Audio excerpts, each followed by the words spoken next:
열대야의 기승에 계절을 이기지 못하고 바람끝이 서늘한 것을 보니 가을이 오고 있나 봅니다. 여기는 상주 FM 93.9MHz 남산지기 장명하가 진행하는 사람 사는 이야기, 이진관의 인생은 미완성으로 문을 열겠습니다.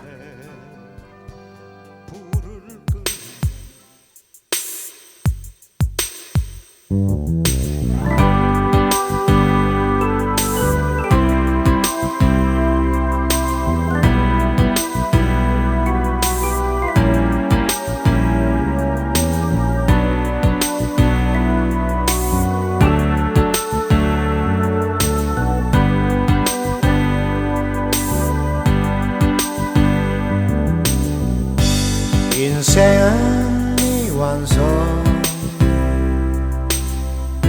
쓰다가 많은 편지 그래도 우리는 곱게 써가야 해. 사랑은 미완성 맞는 노래 그래도 우리는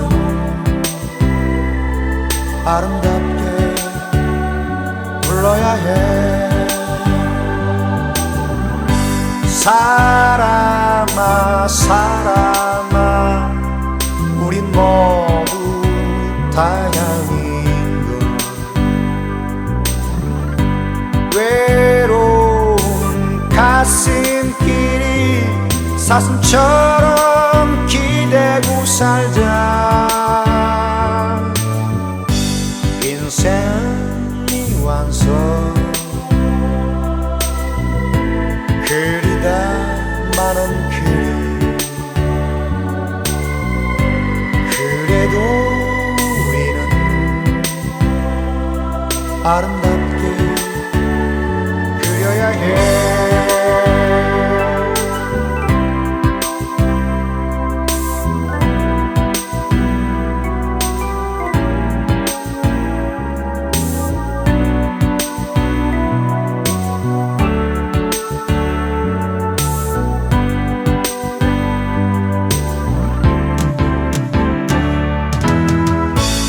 친구야 친구야 우린 모두 나그네인 걸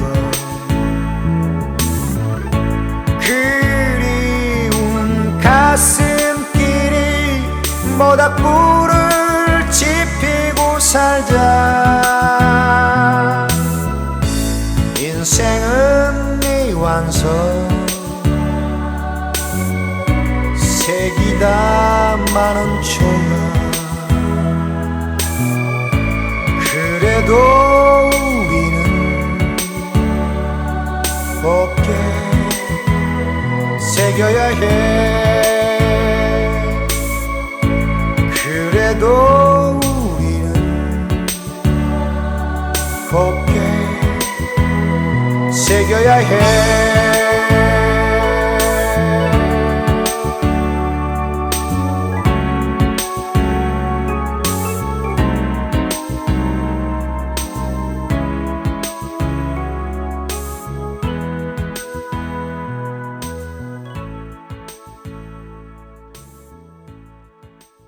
오늘은 인문학으로서의 성서에 대해서 이야기해 보려고 합니다. 성서는 인류의 고전이죠. 톰 소요의 모험의 작가 마크 트웨이는 모든 사람이 꼭 읽어야 하지만 모든 사람이 읽지 않는 책이 고전이라는 의미심장한 멘트를 남겼는데요. 최대의 고전이며 인류 역사, 특히 서구 역사에서 결정적인 역할을 한 성서도 종교인들 이외에는 거의 읽지 않는 책이라고 할 수 있겠습니다. 성서를 성경이라고도 하는데 성경은 종교의 경전이라는 의미가 강한 반면 성서는 고전으로서의 의미가 강하다고 할 수 있겠죠. 성경을 경전으로 받아들이는 종교는 유대교, 이슬람교, 개신교, 천주교, 정교회가 포함되는 기독교가 있는데요. 이는 세계 3대 종교인 기독교, 불교, 이슬람교 중 두 종교의 경전이라는 의미이기도 합니다. 성서는 구약 39권, 신약 27권 총 66권으로 구성되어 있는데요. 구약을 OT, Old Testament, 신약을 NT, New Testament라고 하는데 옛 계약, 신계약이라는 의미가 있죠. 구약은 시내 산에서 모세에게 준 십계명을 비롯한 율법을 말하며 율법을 지킴으로 구원을 얻을 수 있다는 하나님의 약속이고, 신약은 예수를 믿음으로 구원을 얻는 새로운 약속이라는 의미이지요. 오늘은 기독교의 경전으로서의 성경이 아니라 교양인이면 한 번쯤은 읽어보아야 할 인문학으로서의 성서를 이야기해 보려고 합니다. 인문학을 흔히 문사철이라고 하는데요. 그런 의미에서도 성서는 인문학의 보고라고 할 수 있겠습니다. 성서는 1500년에 걸쳐 40여 명의 저자가 기록하였으나 그 주제가 일관성이 있고 통일성 있는 책으로 타 고전과는 확연히 구별되며 구약은 히브리어로, 신약은 헬라어로 기록되었죠. 성서는 문학 작품으로서도 손색이 없는데요. 구약 가운데 문학적인 글들은 케투빔이라 불리는 성문서죠. 성문서란 거룩한 문서라는 의미이며 그 자체로서도 훌륭한 문학성을 지니지만 후대 서양, 특히 유럽 문학 전반에 심오한 영감과 모티브를 주었죠. 그 중에서도 욥기서는 세계 문학사에서 불멸의 가치와 독보적 자리를 차지하고 있는데요. 특히 현대 실존주의 작가들에게 지대한 영향을 주었다고 할 수 있겠습니다. 인생의 가장 크고 무거운 주제인 고난의 문제를 다루고 있는데요. 고난에 처한 인간이 가져야 할 지혜를 가르치고 있죠. 욥기서의 주제는 의인의 고난과 악인의 형통이라고 할 수 있는데요. 이 문제는 지금도 풀리지 않는 의문이기도 하고 일찍이 중국의 역사가 사마천이 제기했던 문제이기도 하죠. 사마천은 자신이 의로운 일을 했음에도 불구하고 궁형이라는 수치스러운 형벌을 받은 것과 배기 숙제와 같은 의인들이 수양산에 들어가 고사리를 먹다가 아사한 것을 이해할 수 없다고 했거든요. 구약성서 가운데 시편은 문학성이 뛰어난 작품이죠. 유대교 전통은 시편 전체가 다윗의 작품이라고 보지만 현대 신학자들은 시편이 여러 작가의 작품이며 다수는 저자가 알려지지 않은 무명시라고 생각하고 있죠. 기원전 1000년경에 이런 훌륭한 작품이 쓰여졌다는 것이 믿어지지 않을 정도인데요. 그중 앞권은 시편 23편이죠. 여호와는 나의 목자시니 내게 부족함이 없으리로다 라고 시작되어지는 23편은 시편의 정수라고 해서 조금도 손색이 없다고 하겠습니다. 그 이외에도 솔로몬의 저작으로 알려진 잠언, 전도, 아가서는 지혜문학의 정수라고 할 수 있는데요.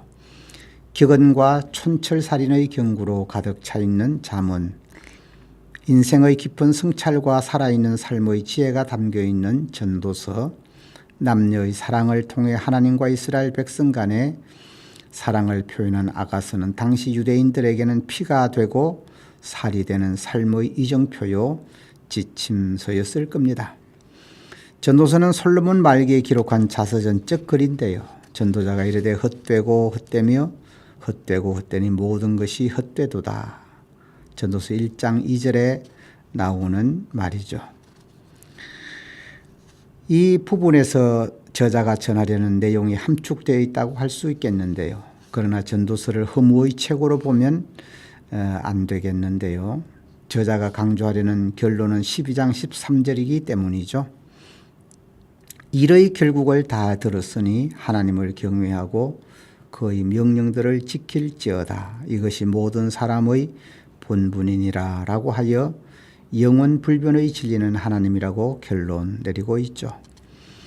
아가서는 한 쌍의 남녀의 내밀한 애정, 정열적인 욕망, 우정, 그리고 기쁨 등 상호간의 신뢰의 탑을 쌓아가는 과정에서 발생하는 갖가지 사랑의 감정을 보여주는 농밀한 연서인데요.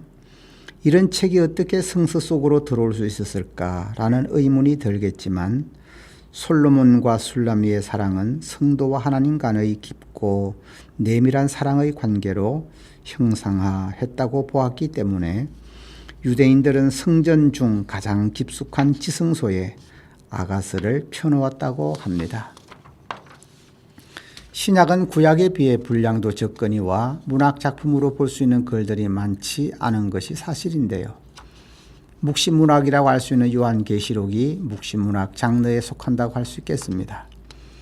묵시문학의 특징은 익명성과 상징성으로 요약될 수 있는데요.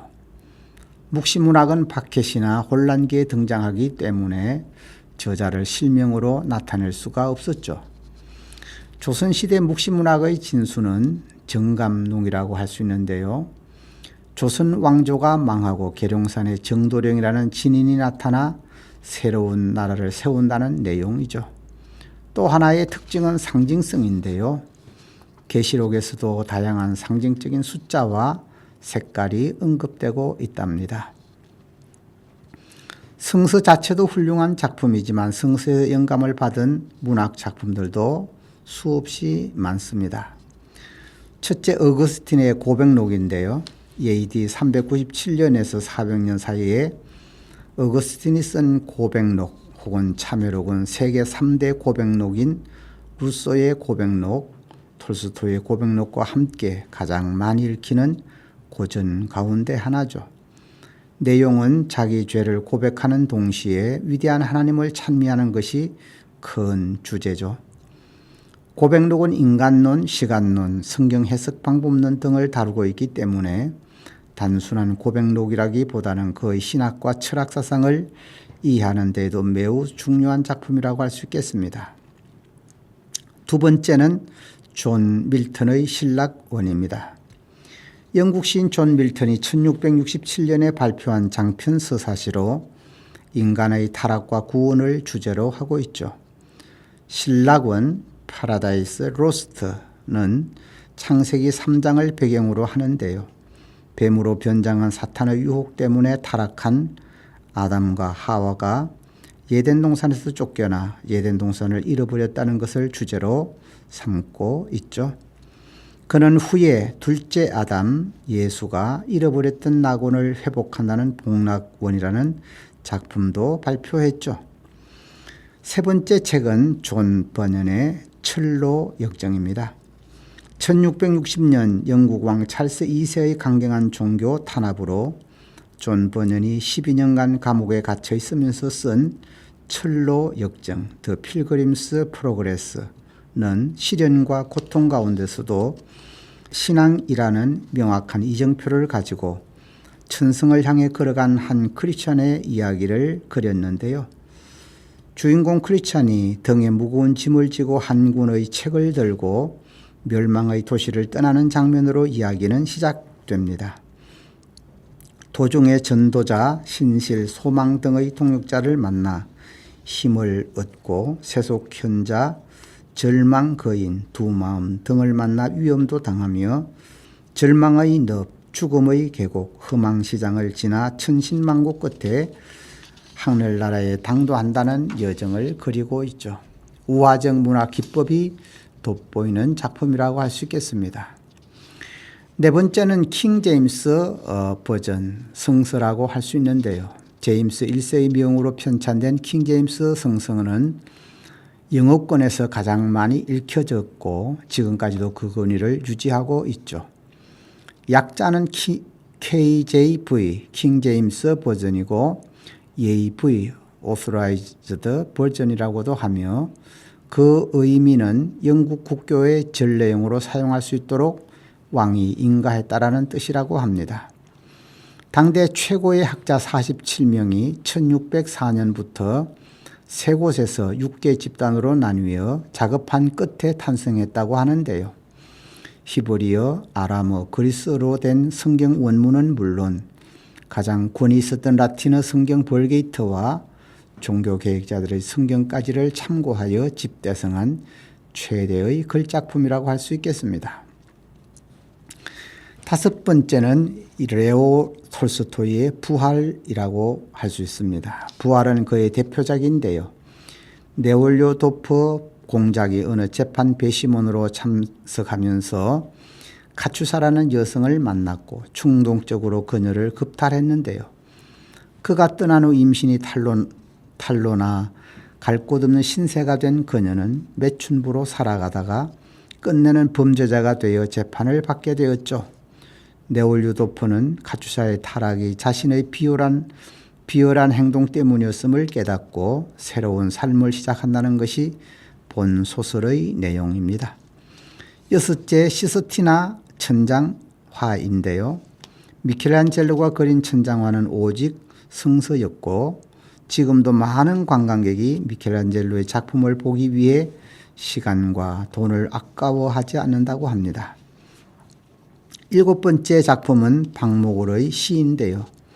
박목월의 시는 서정적 정서가 깊게 흐르고 있는데 그것은 그의 어머니의 독실한 신앙의 영향 때문이었다고 합니다. 사후 부인이 그 유고 중에서 기독교적 색채가 강하게 드러나는 시들을 따로 모아서 크고 아름다운 손이라는 시집을 내면서 그의 작품 세계가 성서에 닫아 있다는 사실이 일반인들에게도 알려졌습니다. 영국왕 조지 2세가 일어서서 들었다는 핸델의 할렐루야 감상하고 오겠습니다.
다음은 인문학의 다른 축인 역사로서의 성서를 살펴볼 차례인데요.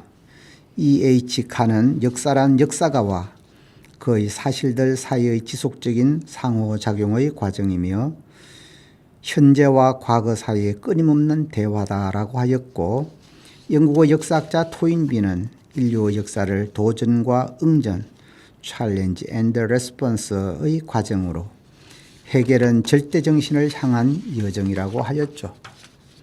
사마천은 죽음보다 치욕스러운 궁형을 당하면서도 역사의 엄중성 때문에 기원전 90년경 중국 역사서 중 가장 중요한 책으로 손꼽히는 사기를 완성했죠. 역사를 보는 방식에는 거울처럼 보는 방식과 윈도우처럼 보는 방식이 있다고 하죠. 많은 사람이 역사를 거울처럼 보려 하는데 이는 자기 미화에 빠질 위험이 있어 객관성을 잃어버릴 위험이 있으므로 창처럼 보아야 한다고 역사가들은 생각하고 있습니다. 구약은 인류의 역사인 동시에 이스라엘 역사를 보여주는 책인데요. 창세기는 구약 성경의 첫 번째 책이며 그 뜻은 기원, 시작이라는 의미가 있습니다. 창세기 1장에서 11장까지를 원역사라고 하죠. 현재의 기준으로는 선사시대라고 할 수 있겠네요. 창세기 1장에서 2장에서는 하나님의 창조 사역이 기록되어 있고 6장에서 10장은 노아 홍수, 11장은 바벨탑 사건으로 인류의 언어가 혼잡을 일으킨 사건을 다루고 있습니다. 창세기 12장에서 50장까지는 아브라함, 이삭, 야곱, 요셉의 족장 역사라고 할 수 있는데요. 야곱의 가족들은 고대 중동 지역의 극심한 흉년 때문에 이미 형들의 미움으로 팔려간 요셉이 총리로 있는 당시 고대 제국이었던 애굽으로 야곱의 가족 70여 명이 이주해 가게 되는데요. 이주한 후 400년이 지나면서 장정만 60만이나 되어 명실공히 한 민족을 이루게 되었답니다. 성서에 등장하는 고대 애굽, 오늘날의 이집트는 강력한 제국이었는데요. 요셉을 알지 못하는 파라오의 등장으로 이스라엘 민족은 제국을 위협하는 세력으로 인식되어 노동력을 착취당하는 노예 신세로 전락하게 되죠. 하나님이 약속한 기한 400년이 찾아 모세를 그들의 지도자로 보내어 출애굽의 기적을 실현하게 됩니다. 이 시기부터 비로소 이스라엘 민족이라는 개념이 생기게 되었으며 모세의 영도 아래 출애굽한 이스라엘 민족은 가나안 7족속을 몰아내고 사사시대를 거쳐 초대왕 사울을 필두로 다윗, 솔로몬으로 이어지는 왕정시대가 열리게 되고 다윗이 통일왕국을 이루고 솔로몬에 이르러 국력이 절정기를 이루지만 솔로몬 이후 나라는 북이스라엘과 남유다로 분열되고 말았습니다. 분열의 원인은 솔로몬 왕의 아들 르호보암의 편협한 정책 때문이었는데요. 솔로몬의 폭정으로 사실상 망명 상태에 있었던 여로보암이 12지파 가운데 10지파의 추대를 받아 북이스라엘 왕이 되었고 적통을 잇는 르호보암은 유다 지파와 베냐민 두 지파의 추대로 남쪽 유다의 왕이 되었죠. 결국 북이스라엘은 BC 722년 아수르 제국에 멸망당하고 남유다 역시 BC 586년 바벨론 제국에게 멸망당하고 말았습니다. 남유다를 멸망시킨 바벨론 제국은 오래 가지 못하고 파사, 페르시아의 고레스에 의해 멸망당하면서 70여 년의 바벨론 포로 생활을 마감하고 고국으로 돌아오게 되는데요. 예스라, 느헤미야 등의 헌신적 노력으로 예루살렘 성전이 재건축되었죠. 구약 성서는 말라기서를 끝으로 파사의 고레스 이야기까지 보도하고 있는데요. 구약과 신약 성서 중간에는 400여 년간의 공백기가 있는데 이 시기를 중간 시대라고 합니다. 흔히 중세 시대를 암흑 시대라고 표명하기도 하나 교회가 세속 왕권을 예속시킨 기독교 왕국 시대였고 교황이 전권을 행사한 시대이기도 하였죠. 교황의 명으로 제롬이 번역한 라틴어 성서 벌게이트는 23년간의 거의 노고로 탄생되었고 지금까지 가톨릭 교회에서 가장 권위 있는 성서로 사용되고 있는데요. 그는 히브리어와 헬라어에 능했으며 성서를 라틴어로 번역하였습니다. 중세의 암흑 세계를 근대 국가로 이끈 두 사상은 르네상스 운동과 종교개혁 운동이었습니다. 운동은 중세시대 신중심에 대한 반작용으로 인간 중심의 문화로 전환시키려는 욕구의 분출이었는데요. 종교개혁 역시 중세교회의 부패에 대한 개혁운동으로 시작되어 교회뿐만 아니라 서구사회 전체에 영향을 미쳤죠. 종교개혁자들 가운데 대표적인 두 사람은 루터와 칼빈이었습니다. 이들은 단순한 교회 개혁뿐만 아니라 유럽 전체의 정치, 경제, 사회 전반에 걸친 운동으로 확대되어 갔는데요. 특별히 자유민주주의와 시장경제의 사상적 기반을 제공하였죠. 그들은 의회 민주주의를 교회에서 실천했고 직업을 소명으로 신학화하여 직업관을 타파했을 뿐만 아니라 시장경제의 이론적 기틀을 마련했다고 할 수 있겠습니다. 나나 무스쿠리가 부릅니다. Amazing Grace.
인문학의 또 다른 축인 철학에도 성서는 지대한 영향을 미쳤는데요. 철학, 필로소피아의 어원은 필로스 플러스 소피아인데 지혜를 사랑하는 학문이라는 뜻이죠. 그 정의를 그대로 받아들인다면 성서는 하나님을 지혜의 근원이라고 진술하는데요. 성서는 인간의 본질, 세계관, 가치관, 존재, 지식, 이성, 인식 그리고 언어, 논리, 윤리 등의 실체를 연구하는 책이기 때문에 그런 의미에서 성서는 원대한 철학서라고도 할 수 있겠습니다. 지금도 이스라엘 사람들이 가장 존경하는 인물은 모세와 다윗이며 신약에서는 바울을 가장 위대한 인물로 인정되는데요. 이들의 공통된 신앙은 삼위일체 하나님의 창조주, 구원주, 심판주라는 사상이죠. 칼 막스는 무신론적 유물론을 그의 철학적 토대로 세웠지만 이들은 유일신 사상에 기초하여 하나님이 우주 만물을 창조하고 예수가 세상을 구원하시는 구원자이며 마지막 세상을 심판하실 심판주시며 역사를 주관하시는 무소부재하신 전지전능하신 분이라는 철학의 소유자라는 것이죠. 어거스틴의 신의 도성 The City of God은 410년 고트족의 침략으로 로마 제국이 멸망의 위기에 직면하자 이교도들의 로마 침공 책임이 기독교인들에게 전가되고 있을 때 어거스틴은 오히려 우상을 섬긴 로마인들에게 책임이 있으며 모든 지상의 도성은 언젠가는 끝나지만 하나님의 도성은 영원하다는 원대한 역사 철학사라고 할 수 있겠습니다. 이러한 어거스틴의 사상은 중세 천년의 교회와 교황권을 정당화시키는 사상적 토대가 되었습니다. 토마스 아퀴나스의 신학대전은 중세 스콜라 신학자 토마스 아퀴나스의 대표적 저서인데요.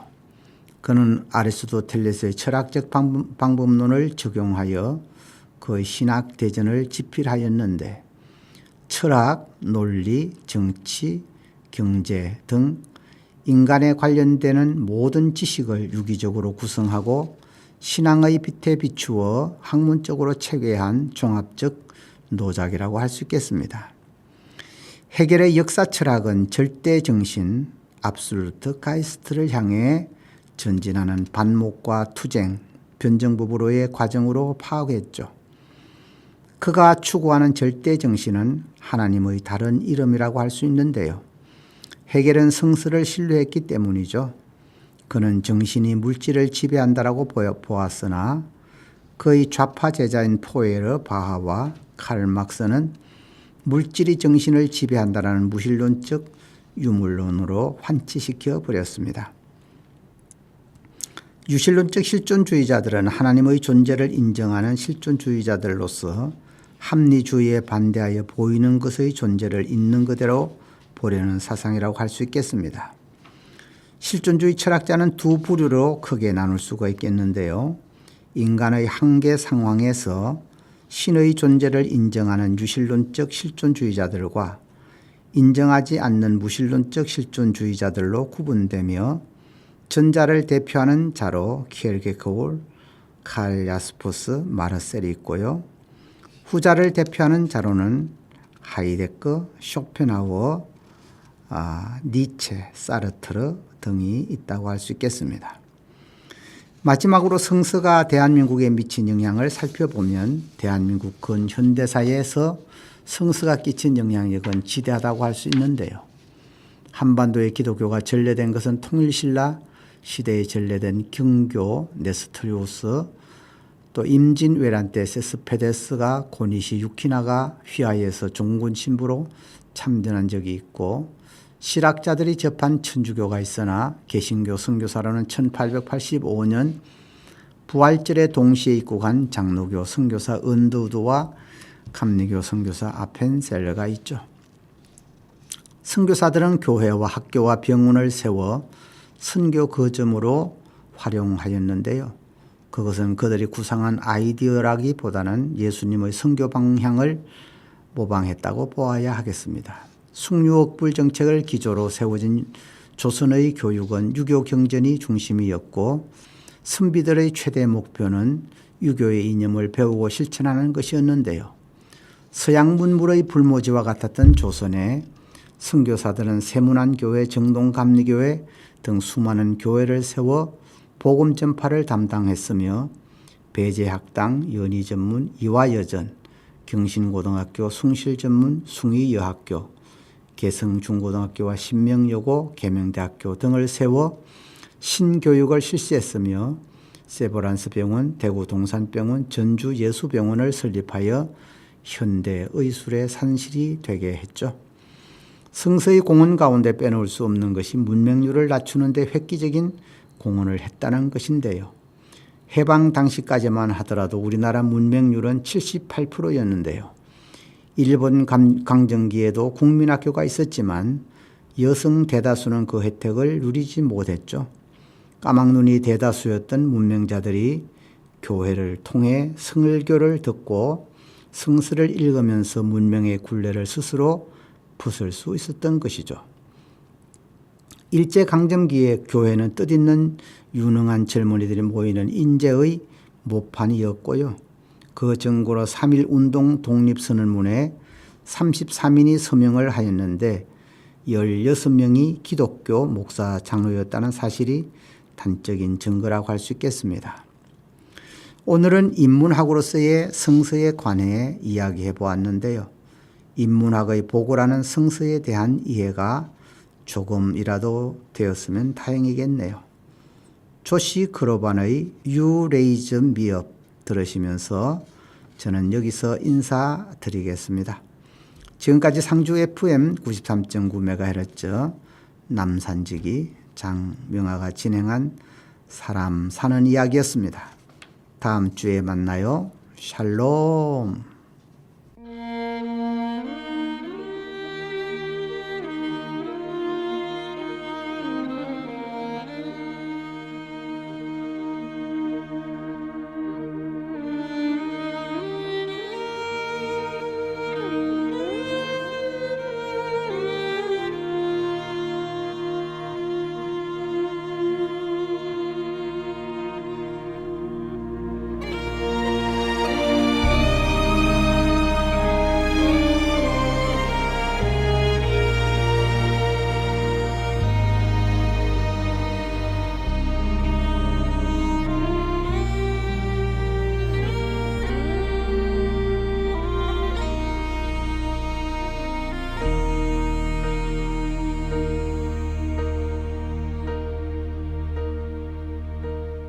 When I am down and oh my soul so weary, when troubles come and my heart burdened be, then I am still and wait here in the silence until you come and sit a while with me. You raise me up so I can stand on mountains. You raise me up to walk on stormy seas. I am strong when I am on your shoulders. You raise me up to more than I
You raise me